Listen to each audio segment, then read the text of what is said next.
doesn't seem right.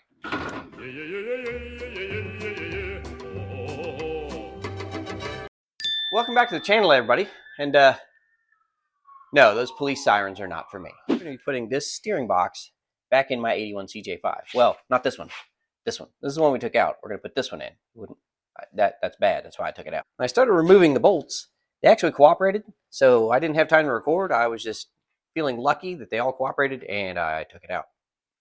So I'll show you me putting it back in. How's that? I think the first thing we need to do is we need to clean up all these brackets because they're already out and they're apart. Might as well treat them.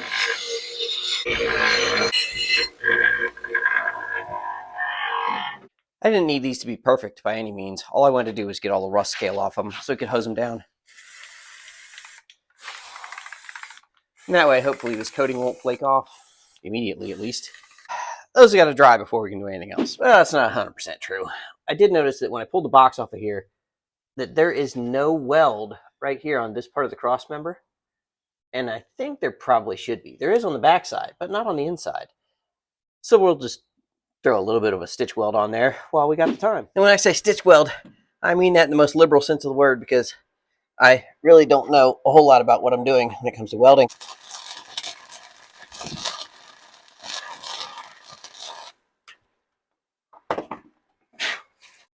And there you go. That's about as good as I can get.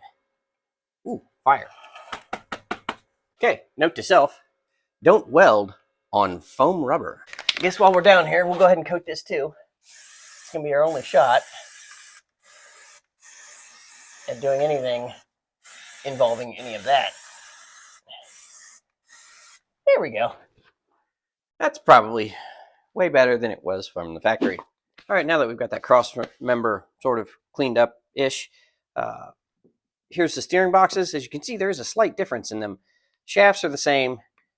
Diameters of the shafts are the same. Spline count on the shafts is the same. The difference is that this only has 3 out of 4 of the mounting holes. And I asked around, and it was sort of a, it's AMC. You get what you get. So, should be fine. This one mounts to that front cross member and over underneath the leaf spring right here. So that goes this way. This one obviously has the same holes, so that's got to go like that. And this one lines up like that. And the pump mounts onto this. Up top on this front cross member, there are 2 bolts that go through right here, and that's what holds that bracket onto this front cross member. And the bolts that I pulled out of there are very rusted and very worn out. There's actually a ridge where material has been taken off just from them being worn. I don't feel great about putting those back in, so I won't. Went to my spare bolts. I happen to have 2 that appear to be very similar thread pitch, a little bit longer, but it doesn't matter how far these go through, so this should work out. All right, newish bolts. And at the same time we're trying to mount that, we're also going to have to try to wiggle that thing back onto this steering shaft right here. And then once it's on there, we're going to have to try to put this pitman arm back on as well. This sounds like fun. Get a bolt started to at least hold this up in the air for a little bit. That'll help out tremendously. Seems to be cross-threading just fine. Okay, now I'll just stick my head directly underneath this heavy box. Now that we've got this box basically held in place, it's loose so we can still wiggle around. And we're going to need that wiggle room. We need to put the steering shaft back on it, which is right here. And as you can see, there's a cutout on the steering shaft, and that is for a pinch bolt that we're going to put on using this collar and this bolt. And that has to line up with the notch right there in that steering box. So, one very important thing to do is you need to put this collar on first, or you're never going to get it on after that. You can still put the bolt on later. But this collar, you could do it, but you have to spread it out, and it's a real pain in the butt. So just put that on first. Then, since the steering box is not connected to anything, as you can see, you can move it readily by hand. But you want to make sure that you can get these splines as lined up as possible. There we go. Look at that. That's going to be close enough. It might be off by a spline, but it really won't matter. Not on this. Then you got to get that collar slid over top, but without moving that. It's great. It's great. It's fine. Everything's fine. It's just fun. Working on cars is fun. What we're going to do is we're going to put it on the collar first. Then we'll slip that onto the splines. Let's try that. The fun thing about this channel is rarely do I know what I'm doing, so we learn together. There we go. Okay, so what you want to do is you want to put this collar on here first, and then line your splines up and do it that way. Hopefully we still have enough room. There we go. Like that. Just like I planned it. Then drop your pinch bolt through. It's got a square collar on it, so it can go in either side of this. Both of these are square cut. And it drops down just like that. Put the nut on, and that pinches this in place and keeps your column from coming off in theory. Okay. Give me my wrench back. Perfect. So we've done this one before when we replaced the pivot arm, but it goes on here.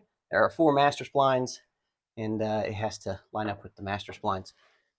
And then you'll be fine with the spline and spline fine. Make sure you go around that. There we go. Get that sort of up in that general vicinity, and then we'll line the splines up. There we go. Yep. We did it. There we go. Now we can get the nut and the washer on it. I don't know how far off the steering box is, but like I said, we can change where the steering wheel is later. All right, that's flush. And if you've got the width of the nut, you've got the strength of the nut. So that's going to be good enough for right now. And we'll tighten some things down. Okay. Now, this other one wants to act like it doesn't have any threads. So we're going to have to take this one back out. And we're going to have to find another bolt that fits this one, because this one wants to act like it doesn't have any threads on it, because it's got a bad spot in the threads, because there's no threads on it. Threads are important. Kind of, sometimes, maybe. Not always. Oh, yeah, well, not a whole lot of threads left on that. You can see where, obviously, that's not going to hold. Found a bolt to sort of match this, and by match, I mean it's the same thread and same size, but it's not threaded all the way up. So what we're going to do is we're going to take a lug nut, we're going to put it on there like that, and that's going to act as a spacer. And it's not perfect, and it's not permanent, but it will go in for now. And by not permanent, I mean I'll forget about it, and it'll probably stay there forever. But I figured it'd be really good to have something that's at least got unrusted threads that are going to work. Holding in one of these brackets that holds the steering on seems like it might be important. So, sure, it's not 100% great, but it's better than it was, where it was just backing off constantly. Yes, I could use ratchets, but they're like 10 feet away. I already had these wrenches handy, so we'll suffer through. There we go. It's definitely torqued to whatever spec is. I'm sure it's something that I can't reach with wrenches. That's good. If you've been watching the channel, you know that when we first got this steering wheel, you could probably take it a quarter turn before it would do anything. I got some of the slop taken out of it, but not all of it. And now let's see if we've made any improvements through putting a new steering box on. All right, mark this on the screen. From there to there. That's all the play there is, and that's probably as good as it's going to get in an old Jeep. That's maybe 1.5 inches, 2 inches of play. Man, for an old steering setup like this, where that intermediate shaft is even questionable, that's pretty good. Especially in steering that's so high-tech that it's got a worm drive clamp on it. Right now we are at full left. We'll see how many turns it takes to go full right. We'll come back half that number of turns, and that should center our steering wheel, and we'll see where we actually need to put it. 1, 2, 3, 4,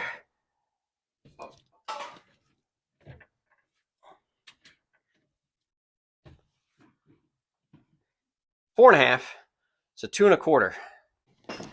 1,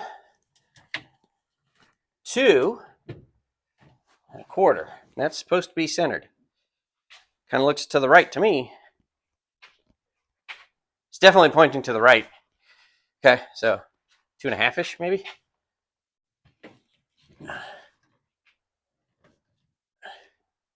That's pretty centered. So 180 out is straight, which means I need to take that steering wheel off, but I don't feel like doing that today, because when I do that, I need to tighten the column bearings and whatever, and I don't feel like messing with it whatsoever. So upside down is right side up for now, and that's fine. So that's going to do it for today's adventure. We put a brand new steering box in, probably gained a little bit, and by gained a little bit, I mean lost a little bit slop. And hopefully that thing will be better than it was, but not as good as it could be. Because it's not worth the money to make it as good as it could be. Yeah. All right.